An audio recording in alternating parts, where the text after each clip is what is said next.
And I think it's live. Is it live? Oh, yeah, it looks live. Cool. Awesome. Right on time. It looks like it went live right at 4:20. So, woohoo. I should turn my phone off now. 1 second here. Oh, it has been a good day in some ways because things got done. A bad day because job planning means a lot. And even when you plan, we will decline this and they can leave me a voicemail because I just started my vlog. We'll figure this out in a minute. Anyways, no battle plan. No battle plan ever survives contact with the enemy. If you haven't heard that phrase, it's very, very true, and is bad of a day as I may have had today. One of the things that why not share a little personal information about me? And this is the thumbnail that I made. So we'll rotate this real quick. So. There we go. Done. So this is my grandfather's dog tag, and he has he moved out of this place in the 50s. So that address is actually, I wonder if this address exists. We're going to do two personal things today. So these are the dog tags, and it was just a weird coincidence. But my grandfather was these dog tags 75 years ago today. We're on the beaches of Normandy, and these are his dog tags. He's long since passed. 15, what is the address there? So 15345.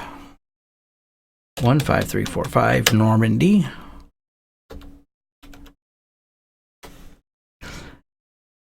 Avenue, Detroit.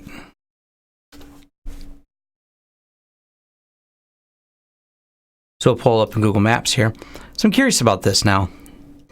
Anyways, so my grandfather was in the D-Day invasion, which is 75 years ago today, and it was just he lived on Normandy Street, and that's kind of weird. So where is Normandy Street? Normandy Ave. What's there now?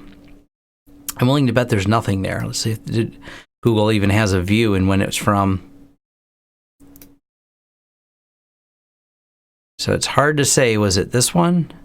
15353, and he was 345. So or is it this one?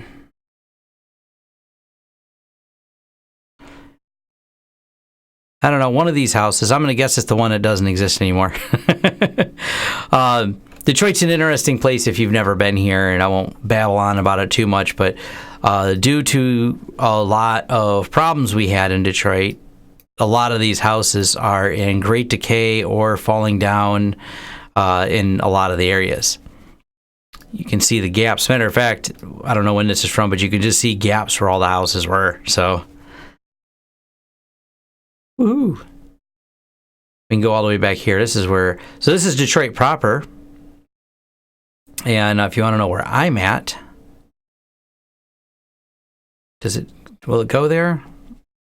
Oh, I didn't give Google Maps permission. Well, I'm at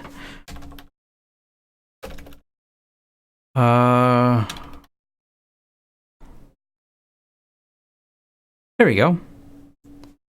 Hey, look, it's Tom. I am right here in this building. You know what? That dot is fairly accurate to where I'm sitting, if anyone even cares. All right, enough babbling about that. So I'll actually get to what I was going to talk about. Anyways, one of the reasons I have these dog tags, and I bring this up, one, they were on the beach, and as much as I was having a bad day, anyone who was on that beach was having a much worse day than me, and I hope no one ever has to go through such hell if you were on that beach then. So that's all I have to say about that. Now, job planning. That's what was today's fun project. So, and it didn't quite go as I wanted it to go. We did get them all installed. Everything's lit up and works, so that part makes me happy. So let me save this other thing. Did that person leave me a voicemail?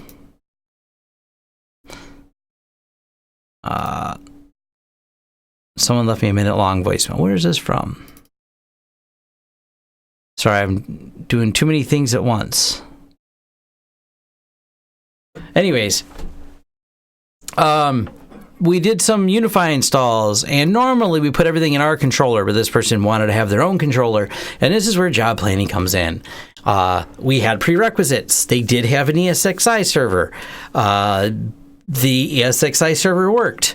They didn't have a, what do you call it? A properly set up system that was in the right VLAN where they wanted all of this. So it's one of those things, like, we gave the prerequisites, the person nodded their head, and it turned out there was more things to do than that. So a job that was supposed to take Tom an hour turned into 3. So, yes. But it's one of those things. This is part of only one of 3 locations that we're installing and doing a lot of infrastructure changes. So what do you do? And this is the head end of all of this infrastructure. So this head end is also, you have to only configure it once. So you don't let a big job with 3 sites get hung up because you only budgeted an hour for a few. That kind of happens. I am compelled to listen to this voicemail real quick, so I think I know who it is. 1 second, folks. Well, excuse me while I do this.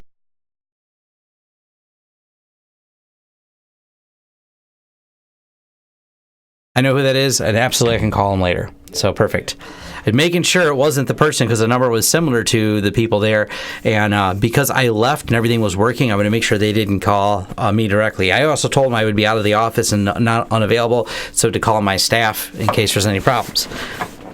I have obsessive issues, for any of you that didn't know. Like, if I get a voicemail that gives me anxiety because I have to answer it, I have to reply to an email or things like that, unless I'm dismissive and decide that you've just asked me something I don't understand why you would ask, and I'm dismissive of it. Anyways, but one of those things with job planning is the job's bid, the job is approved, the job is paid for. It's a decent-sized job. And this is where I've seen techs argue, and you just come off as an ass if you do this, but, should I bill them without negotiating for my extra time for setting things up that should have been set up? Honestly, my answer is no, because one of the things I see is I have future projects we suggest with them, other things we can do. Hold on. I will address this. Thanks for the Netgate reseller list tip. I found a guy down the street that had one in stock. Tom to the rescue. Thank you very much. Mr. Patel had called us and asked if we had a Netgate 3100 in stock, of which we do. But unfortunately, after 4 o'clock and even trying to get someone there, I don't think we would be able to get it to the location he wanted in the time he wanted. So my suggestion was to call someone on the resellers list who may have been able to get that set up and get over there faster. And awesome. I'm happy that it worked out for you to help one of his clients that was in desperate need of a replacement firewall for whatever reason. So awesome. I'm happy that worked out for you there. Someone says an hour for 10 APs. A lot more complicated than that. It's not an hour. There's a lot more than 10 APs. There's just 10 at this first location, and then it goes out and gets bigger at the other locations. It's not an hour for 10 APs. It's an hour for me to be there. I don't usually do anything more than set servers up. Corey was there installing all these APs. So that was definitely something that was going on. So Corey was out there getting all the APs installed. A lot of this was a swap and replace. We only had to run 2 wires to get all these installed because the company was already wired. We were replacing an older system, Aerohive system that they were unhappy with. So they went from Aerohive over to Unify, and just by getting half the Unifys installed, they had amazing coverage. They were super excited, and everything was working well. So that project, hopefully when we're done, we'll do a video about that project. I have a couple of projects we have to do some videos on. So that's, a project, another one in the books that so far, building 1 was done today. The other 2 buildings will happen next week because they do require a little bit more infrastructure. What am I charging per hour? Mostly $200 an hour is what we're going for right now. It kind of varies. We have clients that are still under older stuff. If anyone wants to consult with me, this is public information on our website. So, and this is pricing as of, and I got to pre-qualify this because God knows someone will have a sound clip and say things, but we do have published If you want to talk directly with Tom, it's $200 US an hour. And I'm only available wow, what does this say? Oh, I'm only available weird hours that his staff are not even aware of. That's true. When you purchase block hours, those are credited. So normally you book with my staff and it's $150 an hour. If you wanted to book specifically with me, it's $200 an hour. But my schedule is kind of variable. But a lot of things I just take over to my staff and they take care of it. Now, these type of projects, there's no hourly written on this project at all. That's not how we bid. I've talked about how we bid.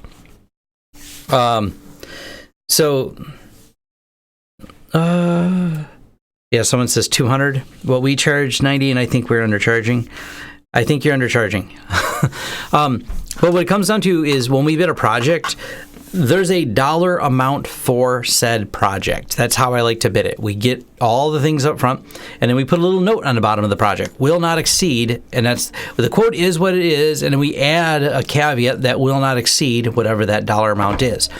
Our general rule of thumb is we try to bid predicting there may be some challenges, and then we come back later and remove, if there was no challenge at all, if it went easier than expected, for example, we might take a few dollars off because we always bill on the actuals.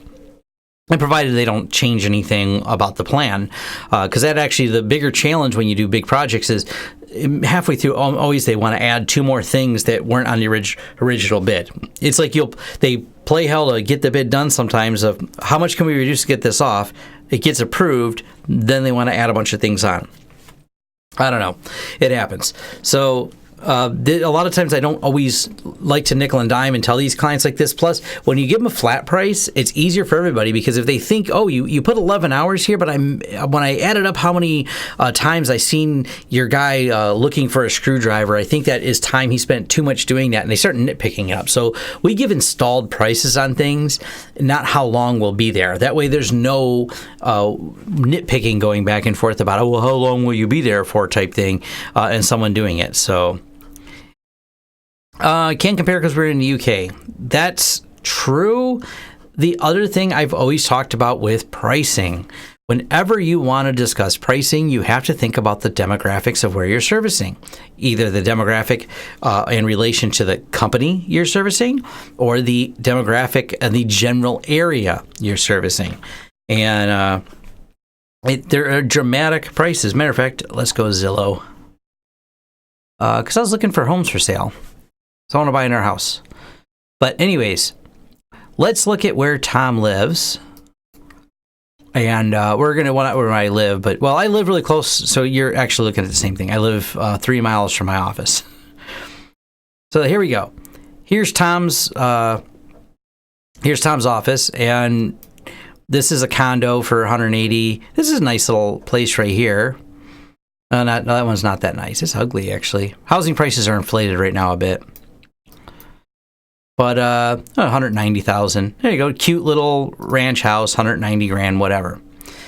So that's in my area. What you can buy houses for that. And that's on this side. If you go over here, the price drops behind my office to 120, 122 right here for these little ranch houses and things like that. But if we change to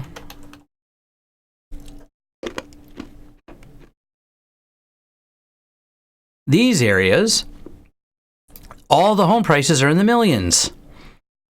Once you switch out areas and things like that, you just get granted, I went to the Hollywood, so super expensive, but you get the idea.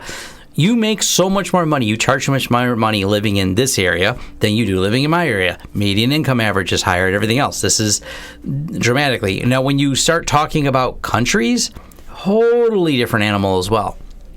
And let's swing this all the way around to MSP pricing.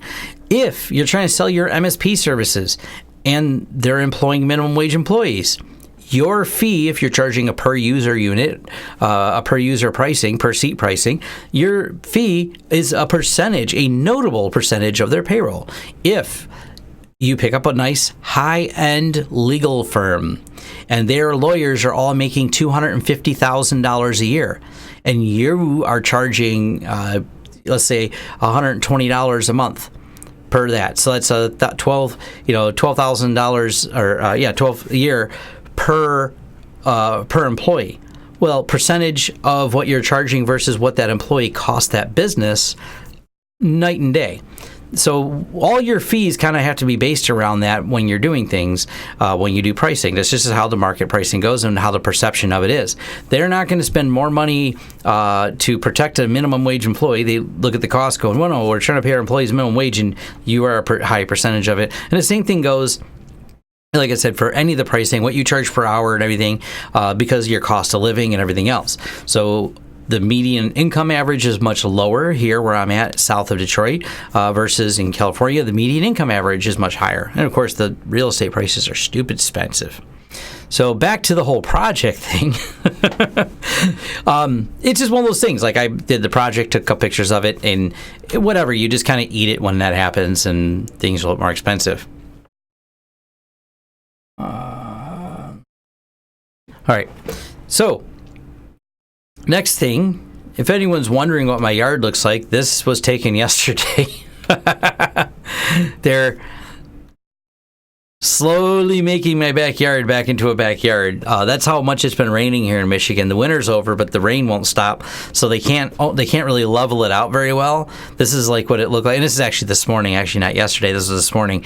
It's getting more level. They keep pushing it, and eventually we got to put grass seed on top of that.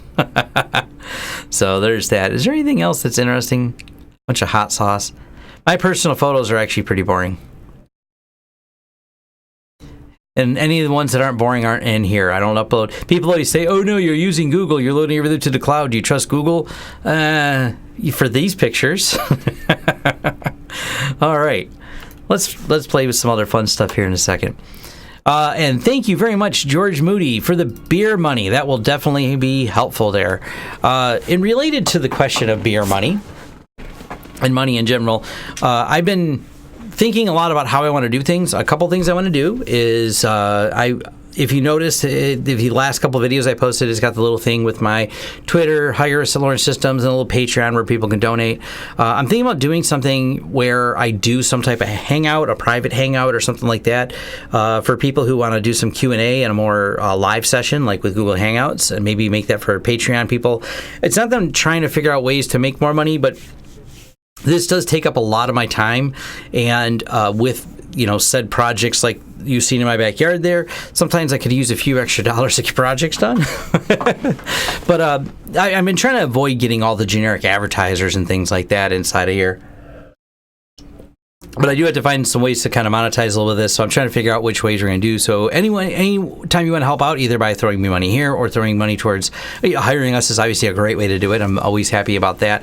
Or if you just want to click the affiliate links. That's the easy. If you're going to buy crap from Amazon, buy the crap through my Amazon affiliate link, because it helps us out and costs you nothing. So just an affiliate link. So that is always, gate on the mic is too aggressive. I wonder if I can adjust that in real time. And where do I adjust that? That setting may have got changed. So is it advanced audio properties? No. It is under filters. Noise gate. Does the noise gate, for the person to ask, do I go up or down in the threshold? Do I make the threshold higher or lower to fix the gate attack? I am not an audio engineer. So I guess the question is, does going up make it better? So Pascal, let me know. All right. Up or down on the threshold? I think my link works for the UK, and I need to figure that out. Click on it if you're in the UK and let me know. If not, they sent me something where I'm supposed to do a thing. So I think it works in the UK. Down.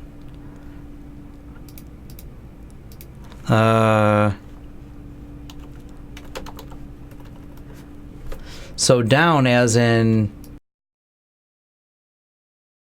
Well, here. Tell me what to do, Pascal. I don't know what to put in here. Throw some suggested numbers at the noise gate at me, Pascal. That's what we're going to do. So up or down, because they're negative numbers. I may be conflating or confusing. So you guys are watching me live tune my live tune this. So I know there's a delay for when Pascal sees this. As soon as Pascal sees this, type the number, because I see the typing right away, but I know the video part takes a second to get in there. Also, why is there so much of a delay? There you go. Now I see the numbers are there. That's how long the delay is. So was it like 9-10 seconds? That's a long time. So I don't know. I adjusted them. Tell me if that's correct while I log into things.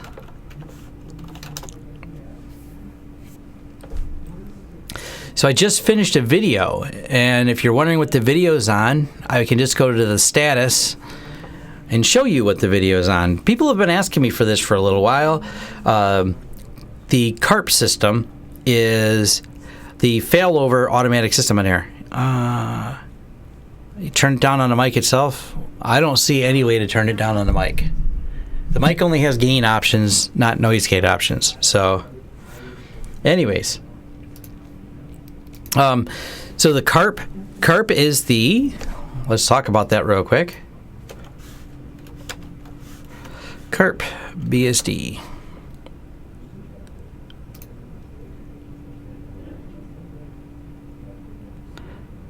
Yeah, the gain is on there. Gate is different than gain.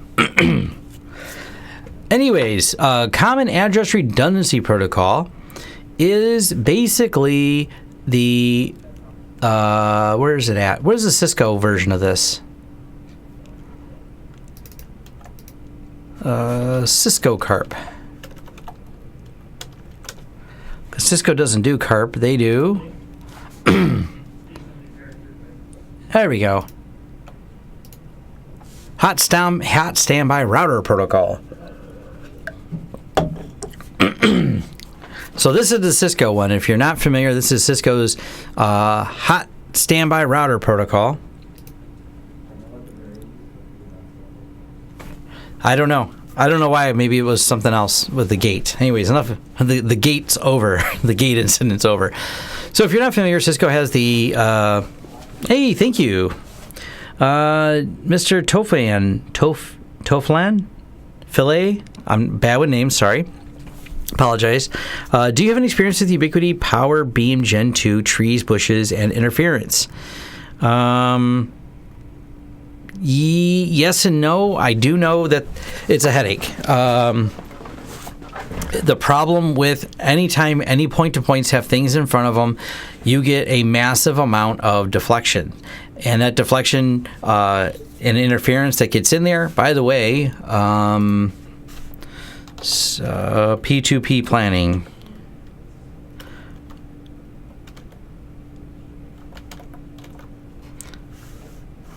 Link planning.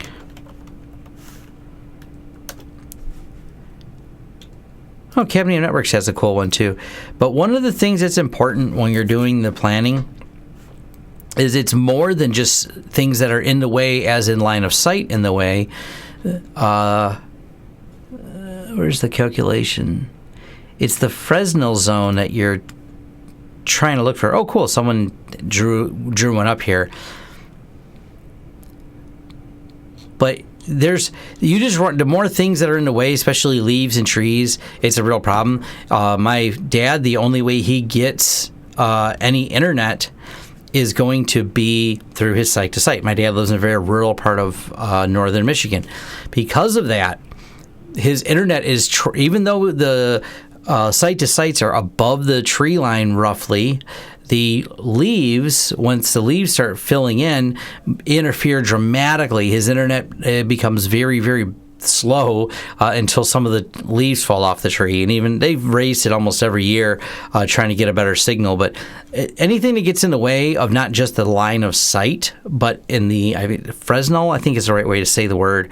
There's like a bubble that gets created between the two of them. That is the... So do they have a bigger picture of this? No. Somewhere we can find one. But anyways, you do have a problem with site to sites because of that. You don't want things in between, especially things that hold water, like leaves. Anything that holds water becomes that much more radio absorbing. And you kind of get the idea of the whole... there's a few... Hold on, let me sneeze.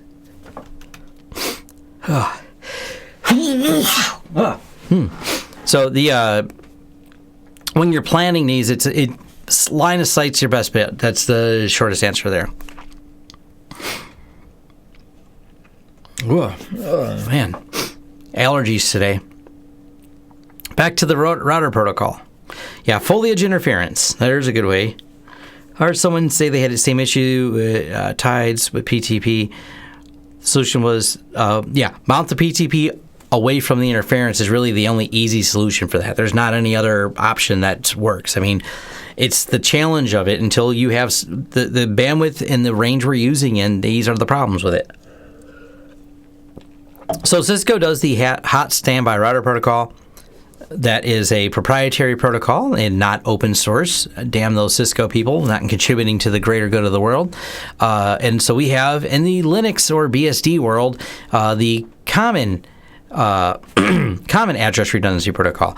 And this is what pfSense uses, and this is what I just finished my video on, is showing how you can link pfSense systems together via CARP and have redundancy in failing over to them. So VRRP is another one. That's it. That's the other one I was looking for. I just couldn't remember the name of it.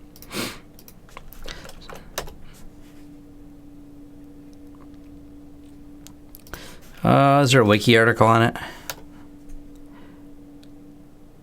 Yep, cool. I can't spell today. And is this a Cisco one as well? Anyways, they're all different ways to achieve redundancy. Okay, yeah, there's the protocol here, the open standard, which is an open standard, but Cisco, that's similar, was essentially facilitated. A patent is licensed. However, they will not assert any patent claims unless someone tries to assert claim against Cisco. IBM claims covered patents, statement, blah, blah, blah. Yeah, so the big companies fight with each other over it. Anyways, that's why they have the CARP protocol. That's what we're going to talk about using. So let me get the other IP address of the other ones. This is 112. What was the other one?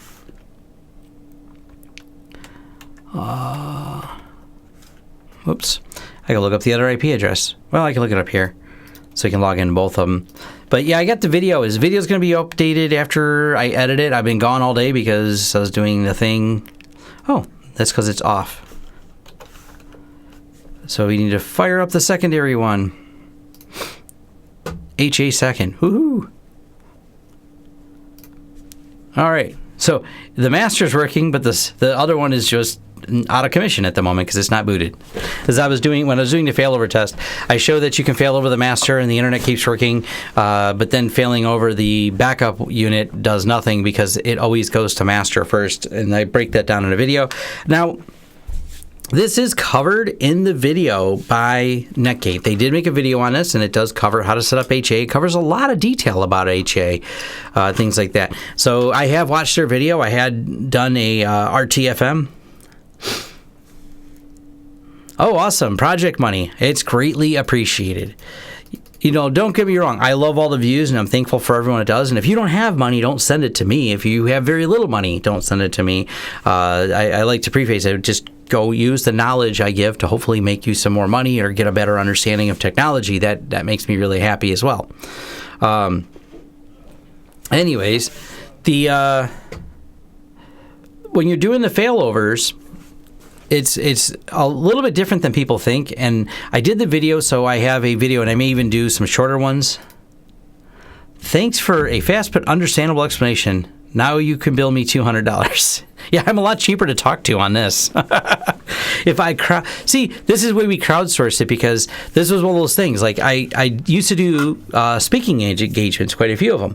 The difference between now and then when I did speaking engagements is like you try to scale it. You're like, okay, well then a bunch of people got to pool their money together, but then you can only get let's say 100 or a few hundred people, maybe a few more, but for a tech engagement, so many people in there, and then they have to all show up at the same time and pay so much to come see a talk. And I usually most of my talks are open source ones, so I do everything for free. And I was like, well, this what led me to YouTube, where I can say it scales. I take all the stuff, I concisely put it together in a video. People can watch it as many times as they want. If they want to hire us, they can. If they want to just fling money at us, they could just do that if they wanted to. Give me $1, and when 1 million people watch something, and not everyone needs to give $1, but if a very small percentage of people give you a couple dollars, everybody wins. Everyone gets to watch a video. The few people that could throw some money at it, threw some money. So, yeah. All that fun stuff. So the IP address of this one is 172.16.242. There we go. Cool. And this one is the failover secondary one. The backup CARP. So this is in backup mode, this is in primary mode, and then we have one machine behind it. So it's pretty neat.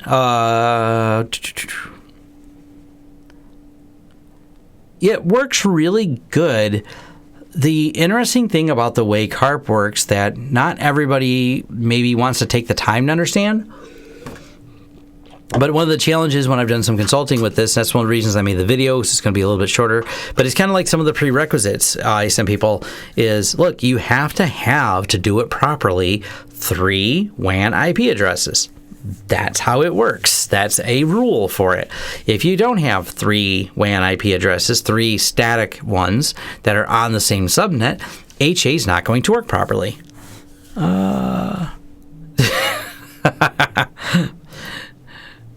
I'm laughing at what my employees are sending me. Donate the money. You could do that, but don't do that, Kyle, because you'd be taxed. So one of my staff is messaging me over here about throwing money into the stream. Just give it to me in cash. We're going to avoid certain parts thing. Anyways, let's see. No, I'm just described socialism, if you say so. I don't think so.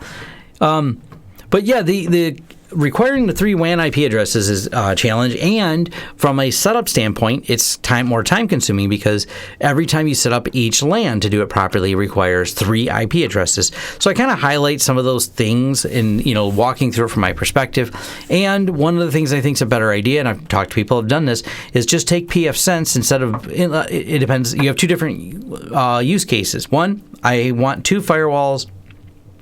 For redundancy, I want to buy 2 identical firewalls, and I'm fine with all the setup work. I have the extra public IP addresses, and I'm willing to set up CARP for, so I have hardware failover redundancy. Awesome. Option B. Whatever you're running is so high availability that you absolutely need it, so you probably have an HA server behind it anyways, so why not virtualize your pfSense firewall and put it into the HA cluster, hence not needing to HA pfSense. You simply have a cluster that is HA, so if the firewall fails because of it failing, it's a singular firewall, but if a system fails in there, the system's HA of whatever virtualization stack you're using, Zen Server, ESXi, or Proxmox, et cetera, it just fails over with it and everything works. So to me, that's a better solution than but I guess it kind of depends on your use case. One of the upsides of doing it in your virtualization stack is you don't have to do all the fancy extra IP routing stuff, and you don't need to have a couple. If you only have, for example, 5 public IPs, well, you're wasting 2 of them on the CARP redundancy. So that's one of the things I cover in the video is talking about some of that. And I got to review and audit the video, and I may do it over to be a little bit more concise. But, a lot of the planning when you're doing this is really important. So when the hardware failovers, does the client on the network need to know about that in DHCP? No. The client doesn't need to do anything because in DHCP, so we go over here to DHCP server. First, the gateway we're handing out is the CARP address. The failover IP is the other server. So this server here is the failover. So let's go over to DHCP on this one. Server, DHCP, gateway, failover IP. So when you have this set up, that means automatically between the 2 of them, it automatically fails over and the other DHCP server takes over. Also, right here, there's one, so it says DHCP static mapping for interface, or even if I look at the leases, let's look at the leases. Here's the leases, and if we go over to this one, whoops, here's the leases. Everything about this firewall is in sync with the other one. So all the settings, the DHCP table, all the state tables, everything that's going on is completely in sync. The reason why, it has to be in sync in order for the failover to be seamless. So the HA system works really well for this, because this is why. And you know what I can do here? Let's open up a window and we'll just talk through it. So let's go to here. Open up the last file I had open. This is the sync IP address of it. Goes between here. So the sync IP, I put, this is the synchronization, convert to node. There we go. That's happening between them. So this sync link is important, very important to making this work. Yeah, we'll do this, put some arrows on it. Everything, there we go. And there's basically an IP sync between these, and this is what keeps all that all the time, including all the state tables and everything. So when there is a failover between them, it automatically happens, and the sync is what makes that capable of doing it by keeping everything in sync. Now, the scale of your network will decide the scale of the sync and how much bandwidth it takes to do this, but keeping these two things, that every change, including every firewall state, is pushed over to the backup, so at any given moment, if the master fails, that this will automatically grab it is an important aspect of it. So yeah, there's a CARP IP shared between the two, and only one is handed out as a client's gateway address. That's, yep. So this is why I went through an explainer on it, because here's the IP address for this, here's the IP address for this, but as far as all client machines are concerned, like all the things on your network, that's their external, this is their internal. They are unaware of everything else going on here. So when you look at this system and this system, here's all the IP addresses, right? And here's all the IP addresses for this. But if we go here, VMs, this is the VM that's behind it. Whoops. It only sees this address, 40.1, even though this one is 40.3 and this one's 40.2. But when you go to firewall, virtual IPs, there's the LAN IP that's virtual, and it's of course virtual on both. This is the CARP address for the LAN. So that's why I did a video on it. It's a complicated topic. It's also the same way that FreeNAS, when I reviewed the TrueNAS system, this is how the TrueNAS system worked. This is how TrueNAS, between the two motherboards, kept everything in sync. They use the CARP. This is how they do the failover. They get a virtual IP between them. And this allowed for the failover. Now, someone asked me about doing that in FreeNAS. I said the problem with doing it in FreeNAS, and the reason it works in TrueNAS, is with TrueNAS, it's a different thing. It's CARP combined with the fact that they use a controller that two motherboards aren't just sharing the sync of an IP address. That's what pfSense can do. That's cool. It shares all the information about the hard drive statuses of ZFS between two motherboards. That is what makes the TrueNAS system unique. So you can't really easily build that into the FreeNAS solution, because it's actually a hardware level thing. How do I know the status of two ZFS pools at the same time at the right level with exact HA parity you could see how that can be very challenging. So they solve it at very high levels of performance by designing the hardware and writing the software for it for that particular aspect. The other side of it, the IP part of it, is all handled by BSD, CARP, all open source and very clear. The TrueNAS, as far as I know, everything they're doing is open source, but it's combined with a hardware solution. They make the hardware to do it. So that's the big difference between the TrueNAS system when they do it. It's not just the IP side. They're syncing all the hard drives together. Yeah, I remember when you used a serial cable for CARP. That was forever ago.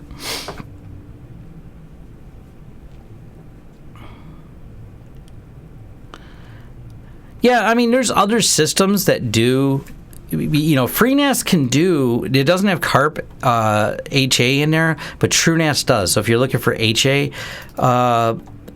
there's other file systems that support it.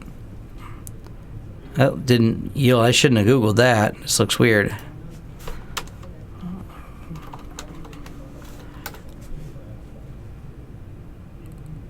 I don't know. I can't remember. There's a couple file systems out there that do it, where you can build some redundancy in there, but there's some issues with it. You know what I mean? There's, I can't remember. There's a distributed file system, and there's one I think of that you can distribute across many nodes, but they're different scenarios. When I reviewed the TrueNAS, they are literally up to the second real time because it's syncing both hard drives. So you can remove a motherboard from it, and one physical machine completely will handle that, because you can build the physical machines and then build redundancy across multiple machines to build the TrueNAS systems.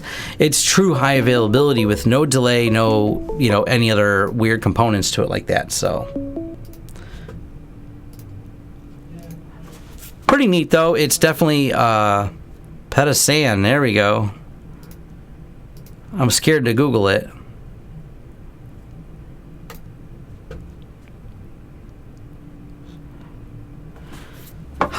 Ceph. Yeah, they're using Ceph. That's the other file system I was looking for, because Ceph supports that. It's an interesting cloud solution, but it's a little bit different, and I'm not an expert on Ceph, but it's object storage, block storage. It's interesting, but I don't think it's as fast as how is that. So yeah, I don't know. Yeah, TrueNAS is using SAS drives, not SATA, and the SAS drives, like I said, they're using the ability of the SAS drive to keep different controllers in sync. So it's like I said, it's a very unique way of doing it, but it means absolutely not just like, oh, we're going to go fast on failover. Like you can be running high loads and not have those loads fail when you switch over. That's the important part about that level of high availability. So something to think about, and it all comes down to what your use case is and how you're building it. But I know some people. I know my friend Phil's done some work with Ceph. I'm not an expert at it. I've not really spent any time working on any Ceph systems. I know he has, but anyways, what else are we going to talk about here? What was my title about before we started? Yeah, playing with HA systems, job planning, some other BS. What other BS have I played with? HA proxy and SSL offloading? I'm assuming you're meaning inside of pfSense, and I haven't. And the reason why is if I set up a proxy or a reverse proxy for everything, I usually don't run it on pfSense. I usually run it on its own server and then hand off everything to the other servers on that same network, or even sometimes same server, depending on the configuration of how you're using it. So it's really I don't know. I don't know how good it works. I mean, I imagine it does work good. I trust a lot of the pfSense stuff, but I like being able to just run it there. I guess it's cool that it runs in the firewall, but I don't know, is the firewall where I want to run all of that? It comes to the point of when things are publicly exposed that there could be problems. Someone said, aren't you putting all your eggs in one basket if you put something like your authentication server, FreeRADIUS, inside of here? Yes, no. I guess if someone were to find an escalation, but the other side of it, you don't, unless you're not doing things right, you don't publicly expose your FreeRADIUS to the outside world. With HA proxy, you are literally exposing a service that runs on your firewall to the outside world. An HA proxy runs on top of Nginx, I believe, inside of pfSense. There have been a couple Nginx vulnerabilities. That's a massive problem. So if the vulnerability is inside your firewall and then they crash Nginx and escape to other parts, now whatever else is on your firewall, they may end up with access to. Yes, I know it runs all as separate users, but you can get the idea that I think that can cause a problem. It's because your public-facing, your attack surface is facing outwardly to where that service may be attacked. So if there's a flaw in it, you could be in trouble because it runs on your firewall. So it may be fun to play around with, but for the most part, I prefer to keep my proxies on my own VMs that I run. That's currently how anything that we have reverse proxied is set up, and I bring up Screen Connect. We use that tool. We reverse proxy it through Apache with an auto update and a Let's Encrypt cert. I know, run that inside of my pfSense firewall as a front end. I just don't. Yeah, F5 did buy Nginx. Which is interesting. F5 brings a lot of expertise. F5 load balancers have been around for a long time. Nginx started as a load balancing proxy, so I think the two companies, it's going to be interesting. Like Nginx is definitely a great product. F5, I've never used one personally, but a lot of people said they made really solid products. So, hey, cool. The two companies seem knowledgeable about each other. So, yeah, they're in the same, now they're kind of in the same market space, different angles of it, but it's interesting. Hopefully it does well for them. It's an open source project. If it doesn't go well, you fork it. And that's something else I'll bring up because I thought this was stupid. Someone tweeted something, and I'm not even going to mention that person because I don't want to give them any more attention. They tagged me in a tweet, and it's just stupid, and suggested some company might get bought, by another commercial interest that's open source. So I'm like, cool, whatever. There's all these people going like as if it's real, and I'm like, really? So some random person with barely any Twitter posts tags me in a tweet, and everyone's like, oh, is it real? What evidence is there? I mean, come on. I don't understand that sometimes. Like, it's like I don't get why someone can tweet something stupid and it's up to everyone else to defend why that person's wrong, when reality is the person offered nothing more than a tweet as their evidence. Like, hey, I heard this company might get bought. Okay, you have some proof, evidence, anything. Nope. Then why did you say it? Why would you can't just post rumors. Hey, I bet that company's hacked. Oh, can that company prove they're not hacked? Why would they have to? Can you prove they were? But this dude on Twitter that has like 5 tweets said something. Let's get excited about it. And that drives me nuts when people do that. It's stupid. It's hard not to allocate time to it sometimes because people, start responding to it. I try to generally ignore it. And as someone else had commented, everyone has a right to be stupid, but this person may have abused their privilege. Yeah. Yep. So, have I ever tried OpenSense? What does OpenSense, everyone asks me this. I should title like every blog, no, I'm not trying OpenSense. What does OpenSense do that pfSense can't, that makes me want to do it? It's got a green lizard. It's got dark mode. We have dark mode in there too. What should it do? What do I need to do? Like, why would I want to use it? Is it better? Is it have something really, that I'm missing in pfSense? Fully supported, mission, blah, blah, blah, blah, blah, blah. Cool. But it's got to have a compelling use case. That's one of my things I talk about anytime I want to use something. And one of the use cases, where's their blog? OpenSense 19.1.8 released on the 21st. 14 days earlier, 19.7. Maybe 30 days, 19.6. Oh, 19.15. And 19.14. So hold on, let's just do some math here. 1, 2, 3, 4, 5, 6, 7, 8, 9, 10. 11 releases this year. If you have to spend time updating firewalls, Do you want 11 releases to update these firewalls? I don't know. That's concerning to me. So just from that part there, I don't really hate the project. I never used it, but I will say everyone asked me about it. I've had a few people tell me they like pfSense better after trying both. They're people I trust, and I said, cool, neat. I don't know what else to say about it, though.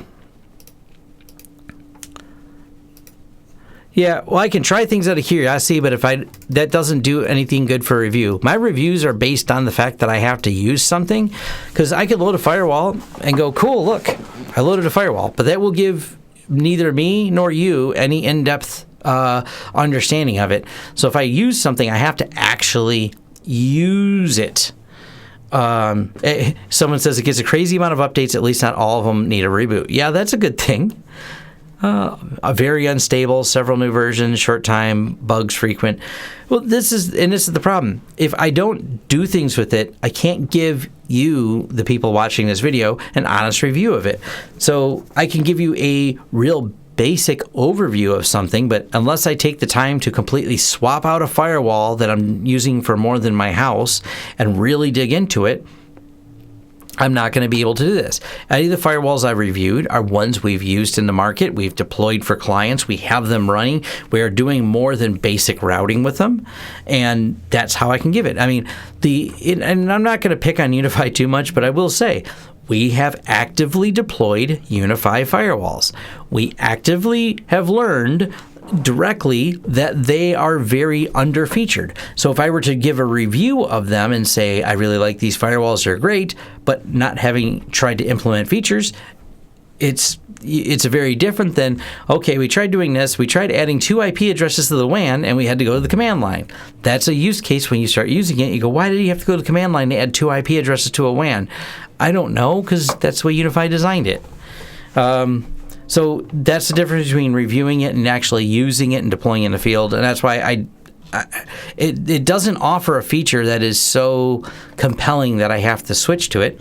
I won't lie, I like the fact that they're using hippos and it's colorful. That's a cool picture. It's rather sharp. I like the image sharpening they used on it. Okay, but is that enough to compel me? And what is this? ET Pro telemetry. What are they selling? Oh, this is they're using Suricata. This is some type of Suricata rule set. Sign up for free. Is it I don't know. What's their sales model? I have no idea. Anyways, that's as much allocation as given to them. I don't have any. If you want to use it, go ahead. I don't have a problem with it. You know what I mean? If it doesn't do anything that's very compelling, I don't really take the time to use it. That's part of the thing on there. Now, I might do another video related to, I want to do some more Linux videos because those seem to be popular and people have a lot of questions. Yeah, fancy images, man. That sells me on it. See someone just post that. But I thought about talking about like Linux and antivirus because of this and Linux WASP. What is it? Hidden WASP. Here we go. And this seems to bring up the question of, well, do I need an antivirus for my Windows or for my Linux installation like I do Windows? And the answer still to me is no. And let me explain a little bit as to why. Now, this is very interesting. We talked about it and how they got hacked. We dove into some of the details on this. It's very fascinating talk. But the problem they had in one of the first issues with Hidden WASP is none of the antivirus things seen it, understood it, were able to understand it. Antivirus is very reactionary, and because it's very reactionary based on signatures, if you don't have signatures, they didn't do you any good. If you want to go for a method by which you would found someone on your system, well, properly hardening your Linux system is a better topic, and one of them specifically is about tools like OSSEC, Wazoo. Actually, we'll talk about Wazoo. That's one of them. And Tripwire. I haven't used Tripwire in a long time because I actually use Wazoo right now. Well, I'm using OSSEC, but working on Wazoo.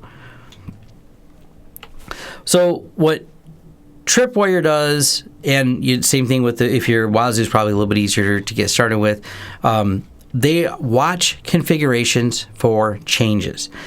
Linux is not like Windows. There's not a bunch of files being changed constantly. So you can say, hey, if anything in /etc gets changed, immediately notify me, because that's bad, unless you're the one initiating the change.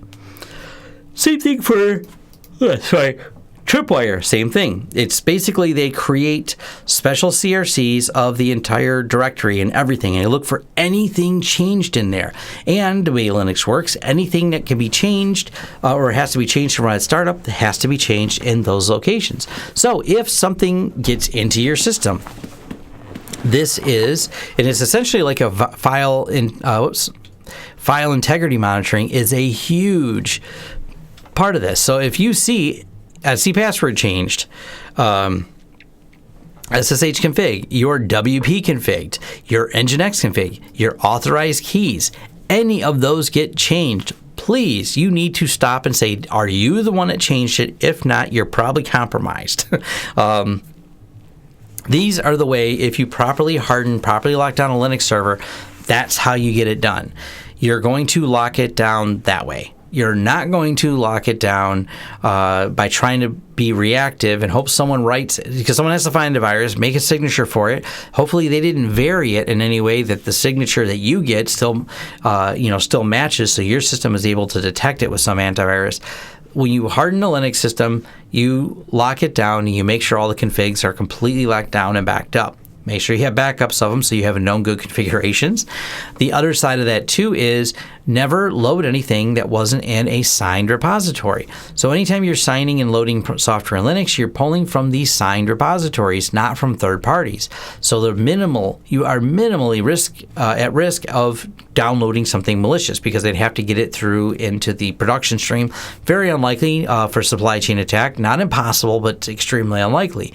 And the other way they get in, for example, Confluence has had a couple 0 days in it, and they're bad, really bad, and people run their Confluence instance as root because, well, it worked, so they turned it on that way.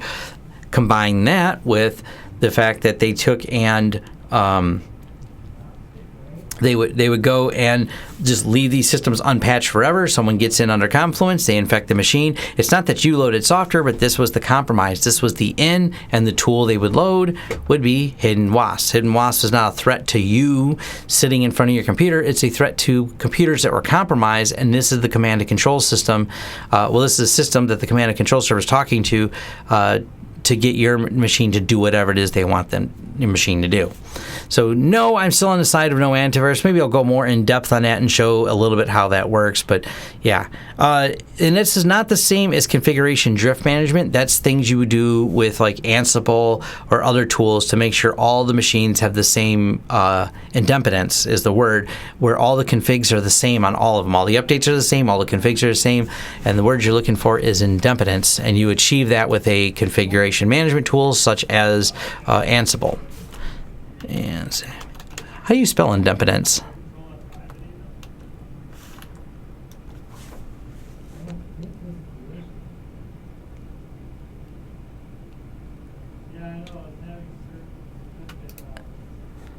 There you go. Idempotency. That's a weird word. We learned a new word today. However we're saying it, but this is an important aspect. And me and Phil, we have a video where on my channel, if you type in Ansible on my channel doing a search, you'll find a video we did, and we talk about how to build machines and have them properly setting up with this. Also, someone had asked me about, let me start closing windows because too many things are open. We'll save that, why not?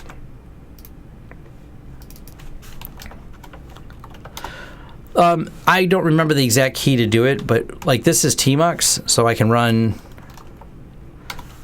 that down there and HTOP up here. So Tmux lets me take a terminal window, split it, and do different things inside of it. One of the things that you can do in Tmux as well, I always have to look at there's a great website called, I use it way too much. One day I'll remember every command. You tell it auto-completes. Tmux cheat sheet. And one of the things Tmux will do is put the same commands in all the windows. Let's see. So let's go. Let me Q, clear.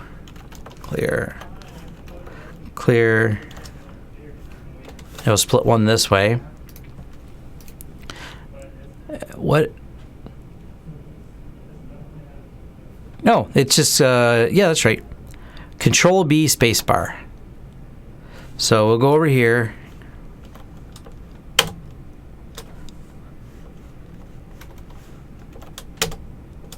There you go. That splits them all to be the same.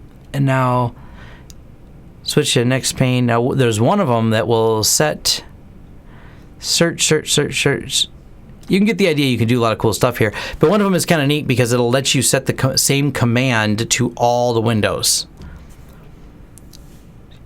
Show shortcuts. Oh, I didn't know this.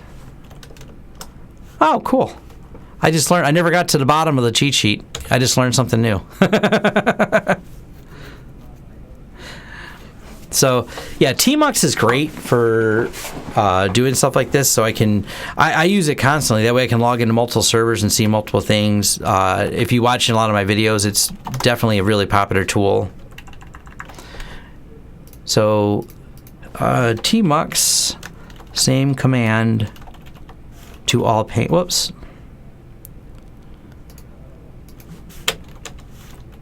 To all panes. Hey, Stack Overflow. Control B. Oh, that's it. Neat.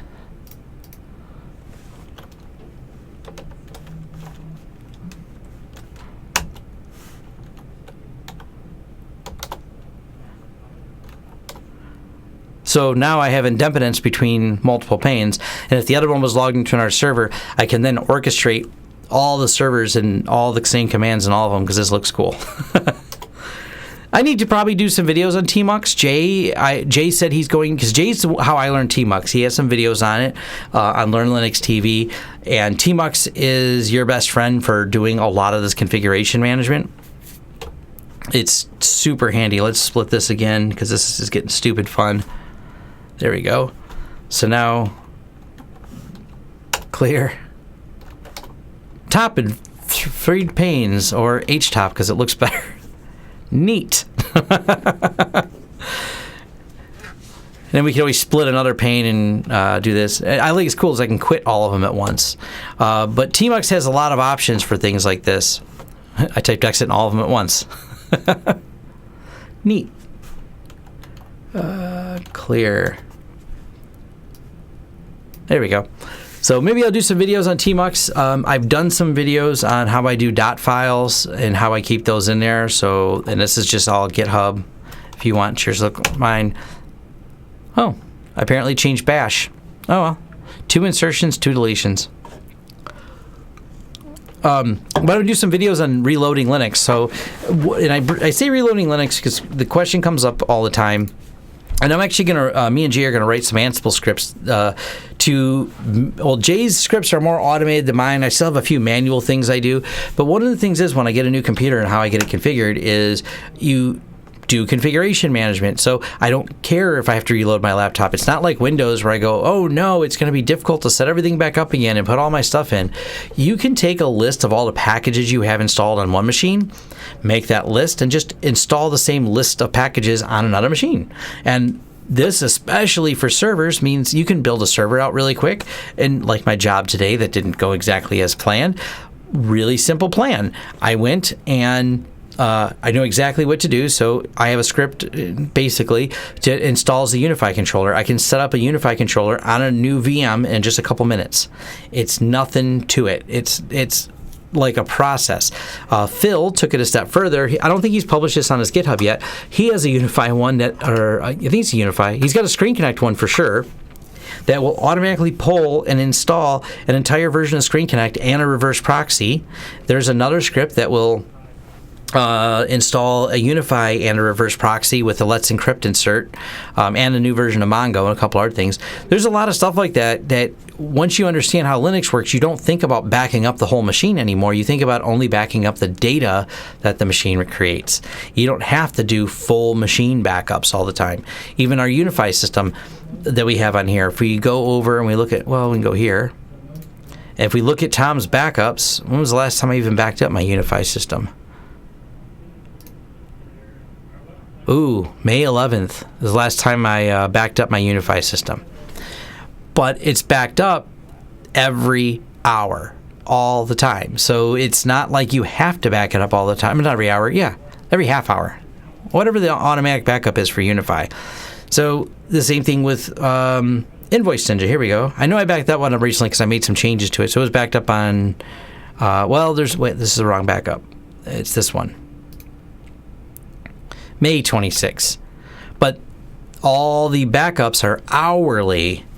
So yeah, config file sorting, GitLab are good too. I encourage a lot of people to use GitLab. I started on GitHub. They both use Git. It's just a naming convention. But the other side of that too is whichever one works for you. I didn't feel like changing things because they point to GitHub, but yes, GitLab is very good as well.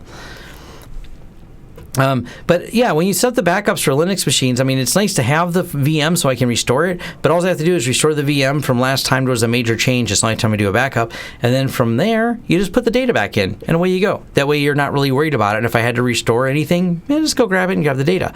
Now, these are different because these are continuous replications I have set up. I did a video about that because I know people had asked about it. But this just keeps it replicated to another server in case the main server dies. We can just start it up and it's, an hour old. That's all that is. So, every hour it's backing up my system. So was there 160 megs between each hour? 160 here, 228 megs there, 210. Very little data changes. A couple hundred megs every hour changes, and this is all mostly about being able to restore very fast if we had to go backwards on something. I think that's about it though. So I got some editing to do, and I got a few things to go finish. I need some water, and I don't want to leave you guys all alone here because nothing kills a thing like a dead air and no one talking. So I'm gonna go get myself some water and end this vlog Thursday here. Is there any other questions before I wander off that people have? Any suggestions? Anything for the good of the class? I think I talked about all the stuff I was going to talk about. Refuting BS and job planning and playing with HA. Look at the sync.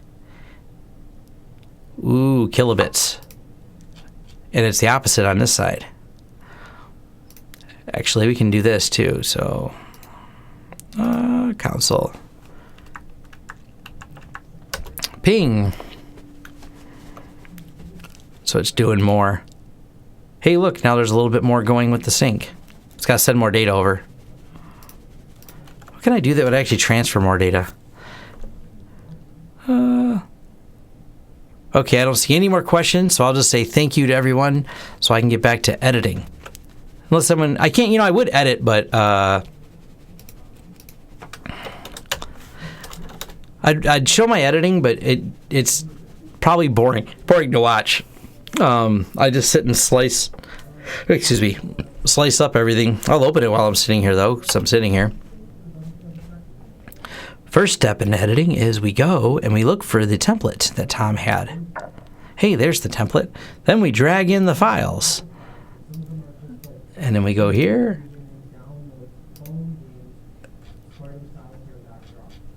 Why is this ordered wrong?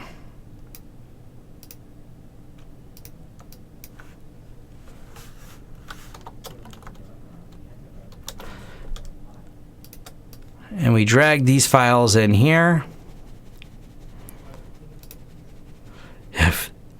What do you think about home SAN using a Dell RX 40XT 3.5-inch disc with SSD? I am going to specifically be doing some home project videos for people to get started. I want to make sure I like people getting started is an important part, an important aspect to getting this done and learning this stuff. So I'm going to be doing some home lab builds, including like a Ryzen FreeNAS, a really budget one, and some other cool stuff. So I'm going to be doing a handful of videos related to that so I can give people some ideas for where to get the hardware and budget builds for building your home lab. That's, I think, important in building your virtual labs. we're looking at a couple different scenarios we've been playing with. That's part of the reason we have all that stuff in the studio right now. That's going to be a big series I want to do, and I back and forth with one of these hardware vendors. They want to help sponsor it, and I said great. They offer some deals on things, so that's going to be part of how we do it. So it's going to be pretty cool. Yeah, it's not just my land has then become somewhat complicated, so we're going to build another lab that's smaller. I'm always going to keep my LAN of Zen, but I'm going to show people like how to do a single server, 2 network card, virtualize everything that will fit in your house type lab. So something that's reasonable for someone who wants to run their own home stack, have a lot of room to play with, and how to build that from 0 to done. So I'm going to do some tutorials on that. Run Sysbench benchmarks in the LAN. What is Sysbench? Now, I've run the...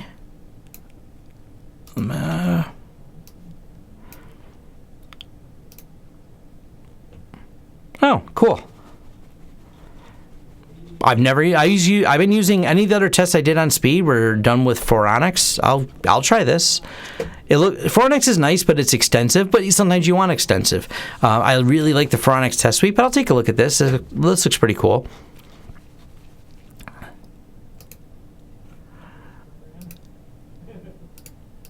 Yeah, that's exactly. So, like someone said here, I want something very accessible. We're looking at some builds that are very affordable, very accessible to people. They may be built on some enterprise hardware that's a little bit older, but it's stuff that's attainable for people.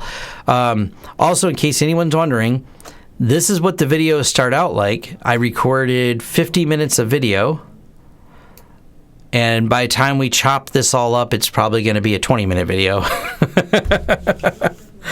So yeah, this is how the editing process is, really just me chopping a lot of things out and doing it. And if you're wondering what some of these are, this is sometimes how many times I redo something. So there's a gap where I pause, and then I do it again, and I start, and I realize I was inaccurate. I start, and I was inaccurate. Start, and I said, this isn't right. So I paused, took some time, got a drink of water, went and read, and then do all this. And then I have to go slice out all these gaps again. So yeah, that is the whole editing process. Like I said, not real fun to watch, but it's how I bring a more concise video to you is this exact process. So I'm going to get started on this so I can get this HA video published and ready.